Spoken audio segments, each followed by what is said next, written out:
Hello everyone. We welcome you to the YouTube channel of Abhi Concepts. I am Sneha Arora, the tutor associated with Abhi Concepts for Legal Reasoning and Aptitude. जैसा कि हमने आपको बता चुके हैं कि हम एक 500 क्वेश्चंस की एक ऑनलाइन YouTube सीरीज स्टार्ट कर रहे हैं इंडियन कॉन्स्टिट्यूशन और पॉलिटी से रिलेटेड, जो कि आपको हेल्प करेगी बहुत सारे एंट्रेंसेस के लिए और मोर स्पेसिफिकली लॉ एंट्रेंसेस के लिए। तो जो भी Allahabad university, Delhi university, BHU के एस्पिरेंट्स हैं for law, they can get benefit from this video. इस सीरीज में हमने इस क्वेश्चनेयर से 40 क्वेश्चंस डिस्कस कर लिए थे। आज हम 41 क्वेश्चंस से डिस्कस करेंगे for this video. We are doing this video in short parts so that आपको हेल्प मिल सके, आप उसे डेली बर्डन फ्री होकर कम बर्डन में इजीली पढ़ सके। छोटी छोटी वीडियोस हैं जो कि आपको काफी ज्यादा बेनिफिट करेंगे। तो चलिए स्टार्ट करते हैं क्वेश्चन नंबर 41 से। The constituent assembly of India was set up under, जो कॉन्स्टिट्यूएंट असेंबली थी वो कैसे सेटअप की गई थी? वो सेटअप की गई थी कैबिनेट मिशन प्लान ऑफ 1946 से। 1946 में कैबिनेट मिशन प्लान बनाया गया और उससे हमारी जो कॉन्स्टिट्यूएंट असेंबली है वो सेटअप की गई। Two basic question number 42. Two basic principles of liberal theory of democracy as emphasized by John Locke were. दो बेसिक सिद्धांत जो डेमोक्रेसी के लिबरल थ्योरी के बेसिक सिद्धांत हैं जो कि जॉन लोकी ने पॉइंट आउट किए हैं, वो हैं universal adult franchise and right to property, सार्वभौमिक व्यस्क मताधिकार और right to property. Right to property पहले एक फंडामेंटल राइट था जो कि आर्टिकल 31 में और आर्टिकल 19(1)(f) में दिया गया था, बट अब हमने उसको 44th अमेंडमेंट के जरिए आर्टिकल 300A में शिफ्ट कर दिया है, यानी कि वो अब एक फंडामेंटल राइट नहीं है, मूल अधिकार नहीं है, केवल एक कॉन्स्टिट्यूशनल या संवैधानिक अधिकार है। ठीक है। Question number 43. Cabinet system and collective responsibility are the contributions of. हमने जब सोर्सेज ऑफ कॉन्स्टिट्यूशन पढ़ा था तब हमने देखा था कि जो कैबिनेट सिस्टम है वो हमने कहाँ से लिया है? ब्रिटेन से लिया है। कलेक्टिव रिस्पॉन्सिबिलिटी का फीचर भी हमने ब्रिटेन से लिया है। कलेक्टिव रिस्पॉन्सिबिलिटी में 15% जो मेंबर्स होते हैं पार्लियामेंट के, लोकसभा के मेंबर्स, उनमें से 15% स्ट्रेंथ जो है वो एक कैबिनेट फॉर्म करती है, वो एक कमिटी फॉर्म करती है जो कि सारे फैसले लेने के लिए इंपॉर्टेंट रोल प्ले करती है। उस कमिटी में होता है प्राइम मिनिस्टर, डिफेंस मिनिस्टर, हमारे एजुकेशन मिनिस्टर, होम मिनिस्टर और इम्पोर्टेंट मिनिस्ट्रीज बेसिकली उस 15% का पार्ट होती हैं। तो they make decisions and then they become collectively responsible for the people towards the people of Lok Sabha for those decisions. Moving on to question number 44. Direct democracy is a system of government in which people choose their civil servants. It is civil, not civil. People directly elect their representative. People take part directly in the policy making and administration of the country. And D, government official consult people in various appointments. So the answer is C. देखिए, direct democracy और indirect democracy में फर्क है। Direct democracy वो होती है जहां पे जो नॉर्मल लोग हैं, जो हमारे जैसे लोग हैं, आम आदमी है, वो पार्टिसिपेट करता है अपनी देश की पॉलिसी मेकिंग में, देश के एडमिनिस्ट्रेशन में, कि एडमिनिस्ट्रेशन जो है वो कैसे काम करेगा। लेकिन इनडायरेक्ट डेमोक्रेसी में, जैसे कि हमारी कंट्री है इंडिया, नॉर्मल इंसान, आम आदमी जो है वो केवल वोट करता है, वोट करके वो चुनाव में एमपी या एमएलए इलेक्ट करता है। फर्दर वो एमपी या एमएलए जो है वो जाकर सरकार बनाते हैं, वो फैसले, अहम फैसले लेते हैं, आगे जाके वो प्रेसिडेंट के इलेक्शन करके प्रेसिडेंट अपॉइंट करते हैं। तो इंडिया में हमारा काम सिर्फ अपने रिप्रेजेंटेटिव्स को इलेक्ट कर देना है, आगे की पॉलिसी मेकिंग, आगे जो प्रेसिडेंट कर रहा है वो सब उनके हाथ में है। ठीक है। तो India is an example of indirect democracy, but Switzerland, हमने पढ़ा है ये पिछले क्वेश्चन सेशंस में कि स्विट्जरलैंड जो है वहां पे डायरेक्ट डेमोक्रेसी फॉलो की जाती है। तो क्वेश्चन नंबर 44 का आंसर है people take part directly in the policy making of the country and administration of the country. All right. So 44 का आंसर है C. Moving on to question number 45. Please note कीजिएगा, legal sovereignty पूछी गई है। ठीक है। In India legal sovereignty is wasted with whom? अगर यहाँ पे लीगल ना होता, केवल वर्ड होता in India sovereignty is wasted with whom, तो उसका आंसर होता सिटीजन ऑफ इंडिया। जो हमने कॉन्स्टिट्यूशन का प्रिएम्बल पढ़ा था, वहां पर हमने पढ़ा है कि India is a sovereign socialist secular and democratic Republic. Sovereign sovereign country वो होती है जो अपने आप में स्वतंत्र है, अपनी स्वामी खुद है, ठीक है। उसको किसी आउटर कंट्री के इन्फ्लुएंस की जरूरत नहीं है। जैसे आजादी से पहले हम ब्रिटेन से गवर्न होते थे, यूनाइटेड किंगडम हमारे पे राज कर रहा था, तो हम सॉवरन नहीं थे। बट अब हम आफ्टर फ्रीडम हम सॉवरन हैं, हम अपने ही स्वयं राजा हैं। अगर यहाँ पर बात की गई होती नॉर्मल सॉवरेनिटी की, लीगल वर्ड नहीं होता, तो उसका आंसर होता सिटीजन ऑफ इंडिया, क्योंकि अल्टीमेटली हम डेमोक्रेटिक कंट्री हैं, हम ही अपने लीडर्स को इलेक्ट कर रहे हैं और वो लीडर्स हमारे लिए काम कर रहे हैं। बट यहाँ पे पूछा गया है लीगल सॉवरेनिटी। तो इंडिया में जो लीगल सॉवरेनिटी है वो वेस्ट करती है कॉन्स्टिट्यूशन में, क्योंकि लॉ पॉइंट से कॉन्स्टिट्यूशन से ऊपर कुछ भी नहीं है, ठीक है। So the legal sovereignty, it vests with the constitution. Moving on to question number 46, who was the president of Constituent Assembly of India? More than 3 times we have covered this question, and I think everybody knows the answer to be Dr. Rajendra Prasad. Question number 47, who was the chairman of the drafting committee of the Constituent Assembly? So the answer is Dr. Bhimrao Ambedkar. आपको gas करने में 2 second से भी ज्यादा नहीं लगे होंगे। अगर ऑप्शंस नहीं होते तो भी मुझे उम्मीद है आप गैस कर चुके होते। चलिए, question number 48, what is meant when the constitution declares India as a secular state? धर्मनिरपेक्ष स्टेट है इंडिया, इसका क्या मतलब है? First, religious worship is not allowed. Second, religions are patronized by state. Third, the state regards religion as a private affair of the citizens and does not discriminate on this basis. And the answer 48 and the D option is none of the above. So the answer to this question is option C.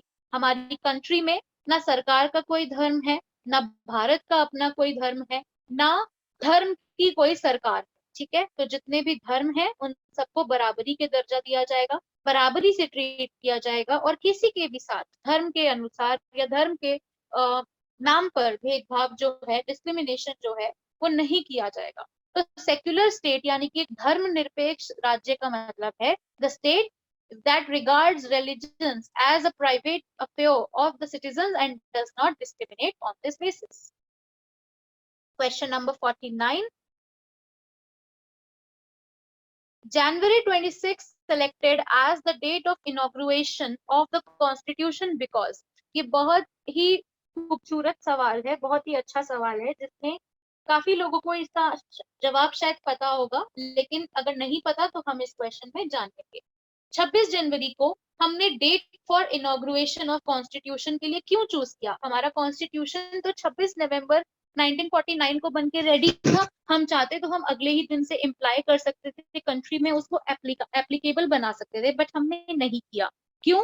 हमने 2 महीने wait किया, क्योंकि जब कांग्रेस ने movement start की थी, बहुत सारी लड़ाइयां जो थी वो इस पर्पज से लड़ी गई थी कि हम अपनी कंट्री को फ्रीडम दिला कर रहेंगे, हम अपनी कंट्री को ब्रिटिशर्स से आजाद करा के रहेंगे।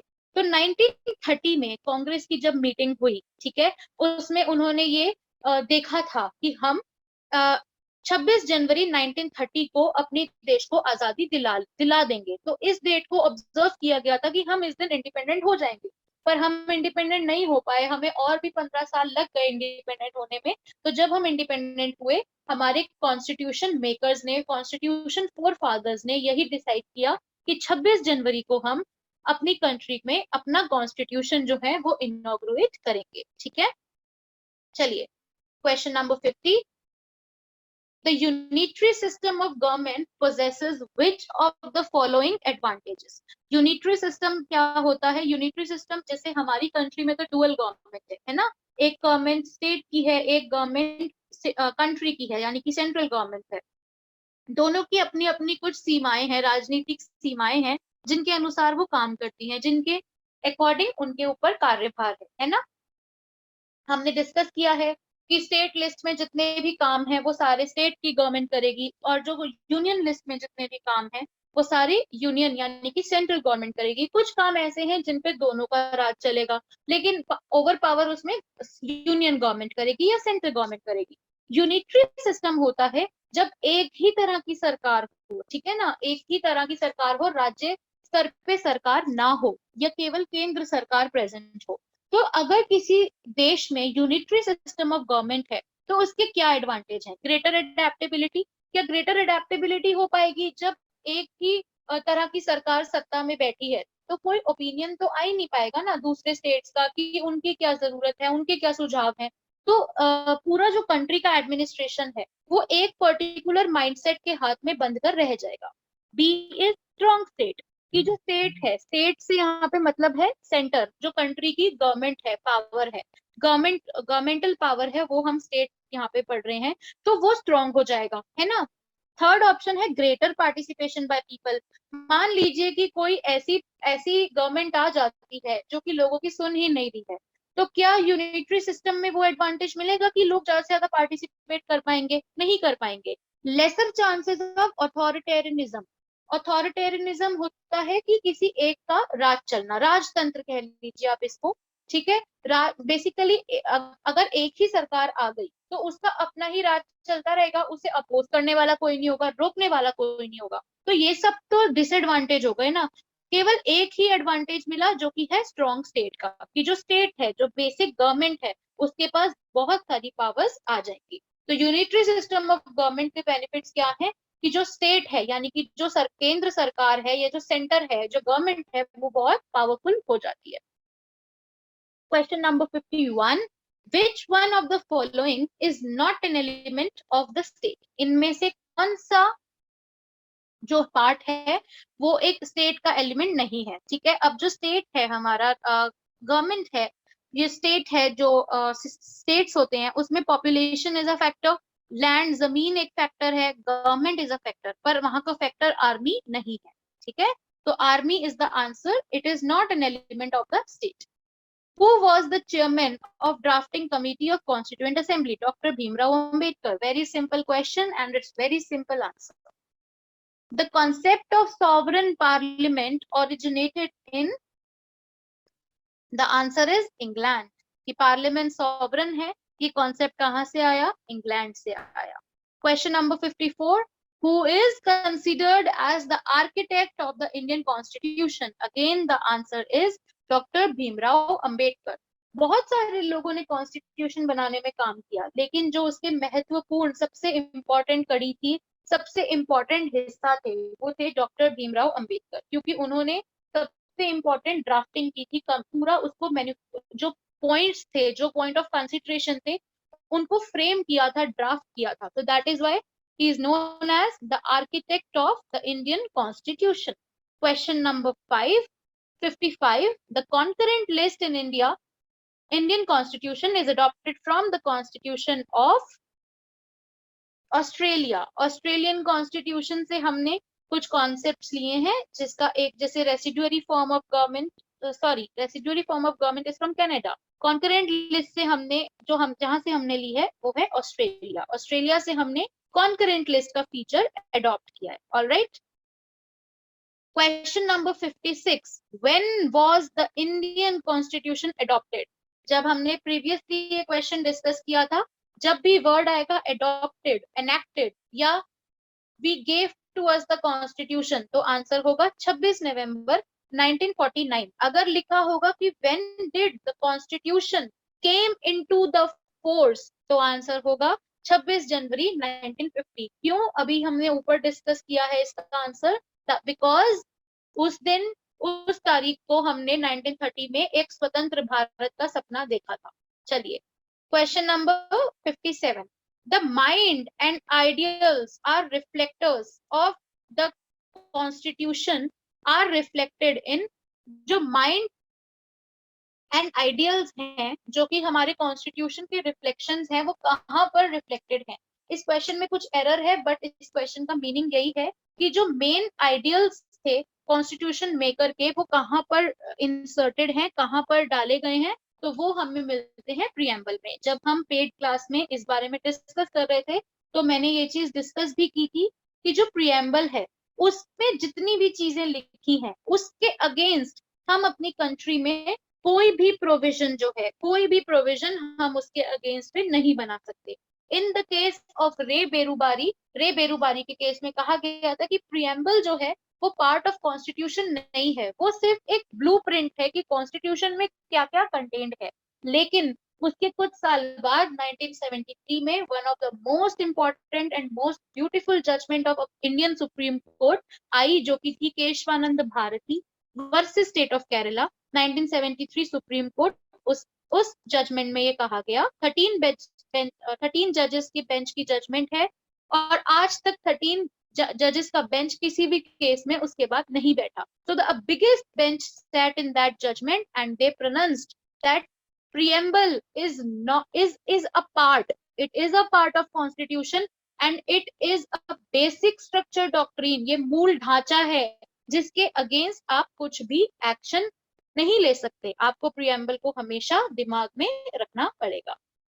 चलिए question number 58, which of the following is not a feature of Indian constitution, इनमें से कौन सा ऐसा फीचर है जो इंडियन कॉन्स्टिट्यूशन का पार्ट नहीं है। पार्लियामेंट्री फॉर्म ऑफ गवर्नमेंट है, हमने ब्रिटेन से लिया है, हम पार्लियामेंट हमारी है, हम वोट करके अपनी पार्लियामेंट चूज करते हैं। Independence of judiciary, independence of judiciary भी हमारे कॉन्स्टिट्यूशन का हिस्सा है जो हमने यूएसए से लिया है। और इंडिपेंडेंस ऑफ जुडिशरी के अनुसार जुडिशरी पे एग्जीक्यूटिव और लेजिस्लेशन यानी कि कार्यपालिका और विधायिका, इन दोनों का कोई भी भार नहीं है, इनका कोई भी इन्फ्लुएंस नहीं है। जो न्यायपालिका है, जो जुडिशरी है, वो स्वतंत्रता से अपना काम कर सकती है। ठीक है।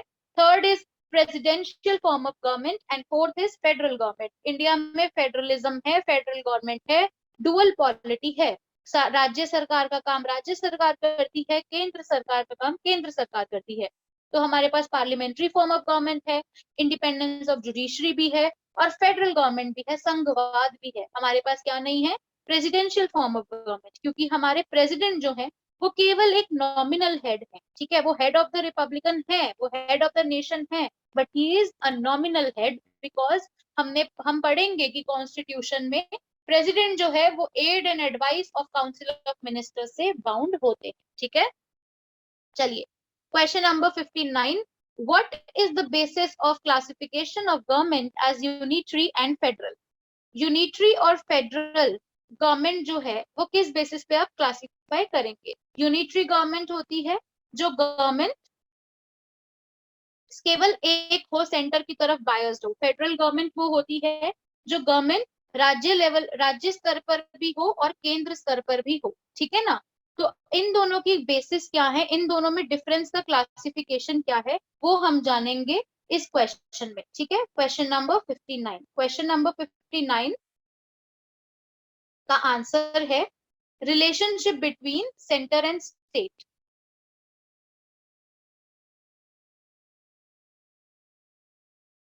Yes, the answer is C. It is a relationship between center and state. क्योंकि रिलेशन, अब जो हमने बात की है डुअल गवर्नमेंट की, वो हमने राज्य और केंद्र स्तर पे बात की है कि दो सरकारें होंगी, दोनों के अपने अपने काम होंगे। तो उन दोनों के बीच का जो रिलेशनशिप है वही तो डिफरेंस बनेगा यूनिटरी और फेडरल गवर्नमेंट का। Relationship between centre and state पे एक कमिटी थी, पंछी कमीशन और सरकारिया कमीशन। इन्होंने इन पे बहुत वर्क किया है और इन दोनों की कमीशंस की रिकमेंडेशंस के अकॉर्डिंग हमने अपने कॉन्स्टिट्यूशन में बहुत सारे प्रावधान बनाए हैं। चलिए 60, question number 60, Indian constitution is federal, unitary, quasi federal, presidential. Indian constitution जो है वो प्योरली फेडरल नहीं है, क्योंकि हमने पढ़ा है कि जब भी राज्य और केंद्र में लड़ाई होगी तो हमेशा केंद्र का जो विचार है, केंद्र का जो ओपिनियन है, उसे ऊपर रखा जाएगा। तो यहाँ पे जो फेडरलिज्म है वो हमारा टिल्ट हो जाता है सेंट्रल गवर्नमेंट की तरफ, केंद्र सरकार की तरफ, है ना। तो इसीलिए इसका आंसर है क्वाजाई फेडरल। क्वाजाई फेडरल का मतलब है कि प्योरली फेडरल नहीं है, सिर्फ दिखने में फेडरल है, कुछ चीजें ऐसी हैं जो उसकी यूनिटरी नेचर की तरफ भी टिल्ट होती है, केंद्र की तरफ टिल्ट होती है। ठीक है। तो हमने आज 20 क्वेश्चंस और कवर किए हैं हमारी इस सीरीज में। आपको हमें बताना है आपका स्कोर कितना रहा, आपको कितने क्वेश्चंस इसमें से आते थे, आप इसको कमेंट बॉक्स में जवाब दीजिए। कोई आपका डाउट है, कोई क्वेरी है तो आप हमें वो भी बताइए। आप कमेंट बॉक्स में लिख सकते हैं या आप हमारे टेलीग्राम चैनल पे भी हमसे कम्युनिकेट कर सकते हैं। ठीक है, इस क्वेश्चनियर की पीडीएफ आपको हमारे टेलीग्राम चैनल पे मिल जाएगी, जिसका लिंक डिस्क्रिप्शन बॉक्स में दिया गया है। बाकी की वीडियोस भी आप देख सकते हैं, इन्हें पढ़ सकते हैं, रिवाइज कर सकते हैं। These are going to stay here and benefit you. So we hope that this video was useful for you and you will study out of it and you will always keep revising it for better score in your entrances. All right. Thank you for being here. Have a great day.